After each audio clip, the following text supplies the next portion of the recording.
Yo, what's up? It's your boy K-Dog, and I'm gonna tell you a very interesting story, or at least my opinion on something that I recently figured out because, okay, so you know how we all like Christmas movies, right? You ever watched the Christmas movie Polar Express? Now, people be saying it's good. I disagree. I disagree my whole life, but I'm gonna get to the specifics about today. So yeah, for some context, today in class, it was like it's like the third to last day of school until Christmas break. So, and we had to go to a different teacher's class. And so she was like, hey, you guys want to watch a movie? And so we were all like, yeah, sure, let's watch a movie. And so then, there are three choices to choose from. The Grinch. I don't remember what the second movie was, but the third one was The Polar Express. And so we all take a vote. Me personally, I knew I was going to lose either way because with The Grinch, my sister made me watch that movie so many times to the point where I'm sick of it. I don't even like the movie anymore. And The Polar Express, I didn't like it because I thought it was boring. I remember the first time I watched it, I was bored as all heck.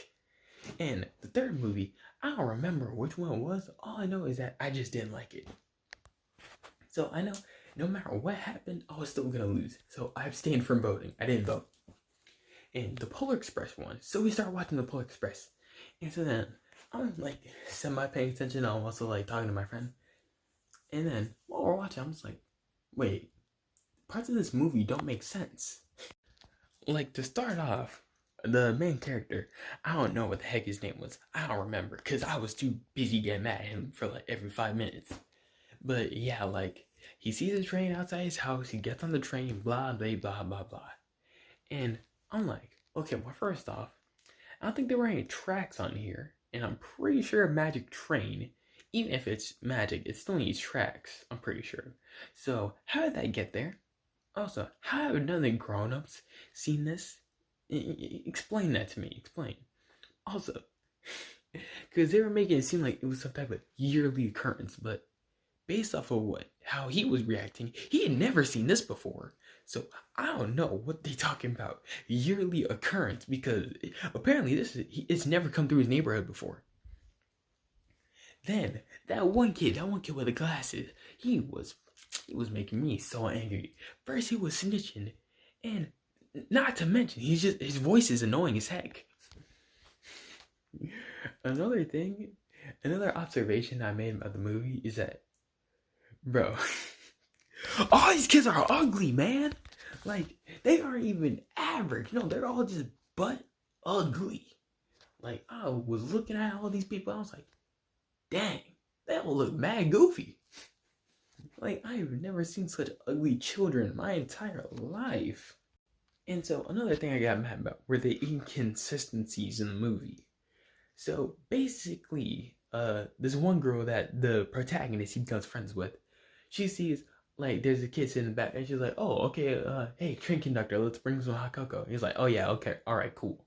And so then they go back there, and it's like, oh, shoot, she forgot her ticket. So he grabs the ticket and goes to bring it to her, and he's going in between the carts, but he gets scared because of all the stuff that's going on around. So he accidentally lets go of the ticket, goes flying away. But then, next time he goes in between the carts, he does it with ease. He does it. He like no struggle or nothing. He literally went through them like the doors were connected.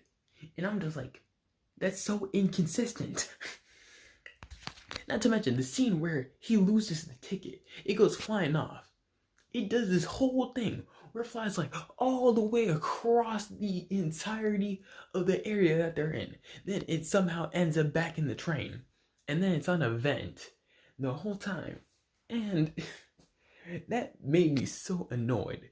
Because I'm like, why do we need to spend 3 minutes on this part of the movie? It literally, you might as well have just not lost the ticket at all. So yeah, I found that extremely annoying. Then you like get stuck on this vent inside of the train car.